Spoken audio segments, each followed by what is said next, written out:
నీకు ఉద్యోగం ఎప్పుడొచ్చిందిరా? 28 ఏళ్ళకు వచ్చింది. మరి ఆ 28 ఏళ్ళు నిన్నెవరు సాకారా? అప్పుడు నీకే ఆస్తి లేదు కదా. అప్పుడు నీకు ఏ ఆస్తి లేకుండానే నానా నేను నిన్ను సాకాం కదరా.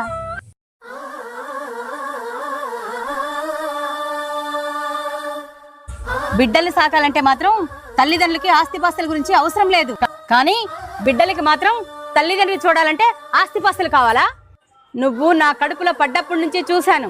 నీకు నడక రానప్పుడు చూశాను, నీకు మాట రానప్పుడు చూశాను, నీకు చదువుకునేటప్పుడు చూశాను, చదువు రానప్పుడు చూశాను, ఉద్యోగం రాకముందు చూశాను, ఉద్యోగం వచ్చిన తర్వాత చూశాను.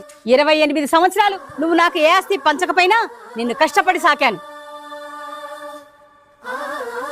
ఇప్పుడు కూడా 28 సంవత్సరాలు నన్ను కూడా నువ్వు సాకవలసిందే.